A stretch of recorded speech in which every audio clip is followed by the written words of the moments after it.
1980களின் தொடக்கம் அது.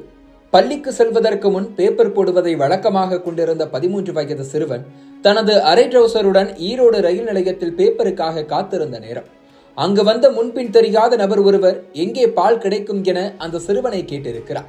அந்த முதல் சந்திப்பு தன்னை தமிழக சட்டப்பேரவை வரை அழைத்துச் செல்லும் என அந்த சிறுவனுக்கு அப்போது தெரிந்திருக்கவில்லை. அந்த சிறுவன்தான் தற்போது திமுகவின் ஈரோடு கிழக்கு சட்டப்பேரவை தொகுதியின் இடைத்தேர்தல் வேட்பாளர் VC சந்திரகுமார். அவரிடம் அன்று உதவி கேட்டு நின்ற முகம் தெரியாத நபர் கேப்டன் விஜயகாந்த். ஈரோட்டைச் சேர்ந்த VC சந்திரகுமார் இன்று திமுக வேட்பாளராக இருந்தாலும் அதிமுக தொண்டர், கேப்டனின் தளபதி என அவரது கடந்த காலம் பல சுவாரஸ்யங்கள் நிறைந்தது.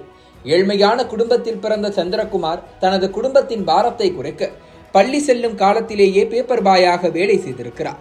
அந்த காலகட்டத்தில் தான் கேப்டன் விஜயகாந்த் ரயில் நிலையத்தில் வைத்து சந்திரகுமாரை சந்தித்திருக்கிறார். அரை ட்ரவுசருடன் நின்ற அவரை பார்த்து பள்ளிக்கு செல்லவில்லையா என்றும் கேட்டிருக்கிறார். எங்கோ பார்த்தது போல இருக்கிறதே என சந்திரகுமார் யோசிக்க தன்னைத்தானே நடிகர் விஜயகாந்த் என அறிமுகம் செய்து கொண்டிருக்கிறார் அவர். இதன் பிறகு விஜயகாந்தின் படங்கள் ரிலீஸ் ஆகும் தேதிகளில் எல்லாம் மறக்காமல் தியேட்டருக்கு ஆஜராக தொடங்கிய சந்திரகுமார் மெல்ல மெல்ல அவரின் ரசிகராகவே மாறிப்போயிருக்கிறார். கருப்பாக இருந்ததால் தனது சொந்தங்களாலேயே பகடி செய்யப்பட்டு மனவேதனையில் இருந்த சந்திரகுமாருக்கு தன்னை போல ஒருவர் திரையுலகத்தில் கொடிகட்டி பறப்பது உத்வேகமாக இருந்தது. 10ஆம் வகுப்போடு படிப்பை நிறுத்திவிட்டு அரசியல் பக்கம் கவனத்தை திருப்பிய சந்திரகுமாரின் வாழ்வில் திருப்பு முனையாக அமைந்தது விஜயகாந்துடனான மற்றொரு சந்திப்பு. ஒருமுறை பட ரிலீஸுக்காக ஈரோட்டுக்கு வந்திருந்த விஜயகாந்த் கூட்டத்தில் நின்றிருந்த சந்திரகுமாரை அடையாளம் கண்டுகொண்டார். இதனால் உற்சாகமடைந்த சந்திரகுமார் மேடையில் ஏறி அருகில் செல்ல சென்னைக்கு வந்து தன்னை சந்திக்கும்படி கூறிவிட்டு சென்றிருக்கிறார் விஜயகாந்த். இதனையடுத்து 1984ஆம் ஆண்டு கேப்டன் விஜயகாந்தின் பிறந்தநாள் முடிந்த ஒரு சில நாட்களில் வீடு தேடி சென்றிருக்கிறார் சந்திரகுமார். அப்போது பெரிதும் அறிமுகமில்லாத அவரை தனது வீட்டில் ஒரு வாரம் தங்க வைத்து ராஜ உபசரிப்பு கொடுத்திருக்கிறார் விஜயகாந்த். அவரின் இந்த கவனிப்பு விஜயகாந்தின் தொண்டராகவே சந்திரகுமாரை மாற்றிவிட்டது. சென்னையை விட்டு ஈரோட்டுக்கு வந்த பிறகு மெல்ல மெல்ல விஜயகாந்தின் ரசிகர் மன்றத்தை கட்டி எழுப்புவதில் கவனம் செலுத்த தொடங்கினார் சந்திரகுமார். விஜயகாந்த் படம் ரிலீஸ் ஆகும் நாட்களில் ஈரோட்டில் இருக்கும் கிராமங்களுக்கு சென்று அவரது ரசிகர்களை அடையாளம் கண்டு மன்றத்தில் சேர்த்திருக்கிறார். சந்திரசேகரின் உழைப்பை கண்டு அசந்து போன விஜயகாந்த் அவரை முதலில் ஈரோடு நகர்மன்ற தலைவராக்கி பின்னர் மாவட்ட பொறுப்பாளராக நியமித்தார். ஈரோடு முழுக்க ஒன்றியம், நகரம், ஊராட்சி என விஜயகாந்த் ரசிகர் மன்றங்களின் எண்ணிக்கை பெருகியது. அதிமுகவில் அங்கமாக இருந்தாலும் விஜயகாந்துக்கு வருங்கால முதலமைச்சரே என போஸ்டர் அடித்து ஒட்டினார் சந்திரகுமார்.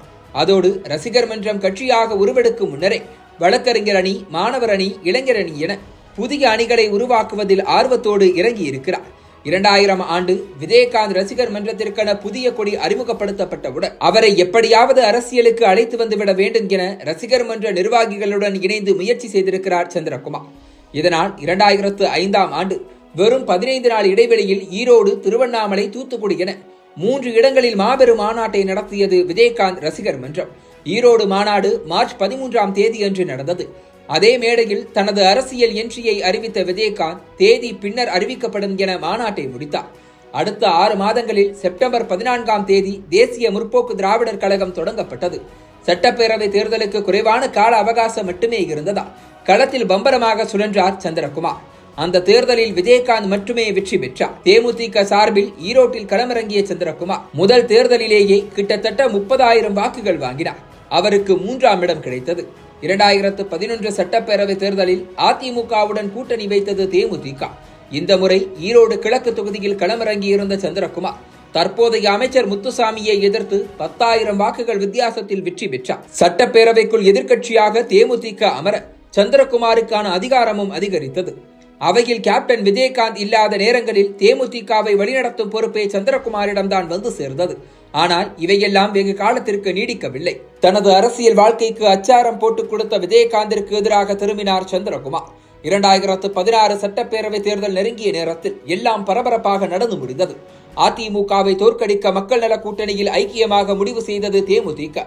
விஜயகாந்தின் கட்டுப்பாட்டில் இருந்த கட்சி பிரேமலதாவின் கட்டுப்பாட்டுக்குள் சென்றுவிட்டதாக சர்ச்சையை கிளப்பினார் சந்திரகுமார். அதிமுகவிடமிருந்து பணத்தை வழங்கி கொடுத்து வைகோதான் இந்த கூட்டணிக்கே ஏற்பாடு செய்ததாக குற்றச்சாட்டை அடுக்கினார். அவரது பேச்சுக்களால் கொந்தளித்து போனார் பிரேமலதா. நானே என் அன்பு கணவர் கேப்டனின் கட்டுப்பாட்டில் இருக்கும் போது கட்சி எப்படி என் கட்டுப்பாட்டுக்குள் வரும் என கேள்வி எழுப்பினார். சந்திரகுமார் தான் வேறு ஒருவரின் கட்டுப்பாட்டில் சிக்கி இருப்பதாக பதிலடி கொடுத்தார். கட்சி தலைவர்களும் தொண்டர்களும் விரும்பாத கூட்டணியை அமைத்திருப்பதாக கூறி சந்திரகுமார் உள்ளிட்ட முக்கிய தலைவர்கள் ஒன்று கூடி போட்டி தேமுதிகவை உருவாக்கினர். ஏப்ரல் 10 உருவாக்கப்பட்ட கட்சிக்கு மக்கள் தேமுதிக என பெயரிட்டனர். திமுகவுடன் கூட்டணி வைத்து தேர்தலையும் சந்தித்தனர். ஆனால் வெற்றி கிடைக்கவில்லை. இதனால் அதே ஆண்டு மக்கள் தேமுதிகவை கலைத்துவிட்டு திமுகவில் ஐக்கியமானார் சந்திரகுமார்.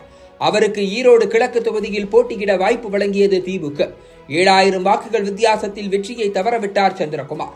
ஆனாலும் திமுகவிற்குள் அவருக்கு அடுத்தடுத்து பொறுப்புகள் வழங்கப்பட்டன. திமுக கொள்கை பரப்பு அணி மாநில இணைச் செயலாளராக நியமிக்கப்பட்டார். பின்னர் ஆர்கே நகர் இடைத்தேர்தலில் பகுதி பொறுப்பாளராக ஆக்கப்பட்டார். 2019 ஆண்டு நடந்த மக்களவைத் தேர்தலில் சேலம் தொகுதியை கவனித்துக் கொள்ளும் பொறுப்பு சந்திரகுமாருக்கு வழங்கப்பட்டது. அங்கு சந்திரகுமாருடன் சேர்ந்து திமுகவில் இணைந்த பார்த்திபன் தான் நிறுத்தப்பட்டிருந்தார். தேர்தல் முடிவில் 1,46,000 வாக்குகள் வித்தியாசத்தில் பார்த்திபன் வெற்றி பெற்றார். 2021 சட்டப்பேரவை தேர்தலில் ஈரோடு கிழக்கு திமுகவின் கூட்டணி கட்சியான காங்கிரஸ் பக்கம் சென்றதால் குமாரபாளையத்திற்கு இடம் மாறினார் சந்திரகுமார். அந்த தொகுதிக்கு அவரை பொறுப்பாளராக நியமித்து அனுப்பியிருந்தது திமுக. 2024 திருச்செங்கோடு மக்களவை தொகுதி பொறுப்பாளர், அரவக்குறிச்சி விக்கிரவாண்டி இடைத்தேர்தல் பணிகள் என களத்தில் ஆக்டிவாகவே இருந்தார் சந்திரகுமார். அதற்கான பலன்தான் தற்போது ஈரோடு கிழக்கு சட்டமன்ற தொகுதி இடைத்தேர்தலில் போட்டியிடும் வாய்ப்பை அவருக்கு வாங்கி கொடுத்திருக்கிறது. சந்திரகுமாரை களமிறக்குவதற்காக திமுக தலைமையே நேரடியாக காங்கிரசிடம் பேசி ஈரோடு கிழக்கை வாங்கி கொடுத்திருக்கிறது. இந்த வாய்ப்பை சந்திரகுமார் எப்படி பயன்படுத்திக் கொள்ளப் போகிறார் என்பதை பொறுத்திருந்து பார்க்கலாம்.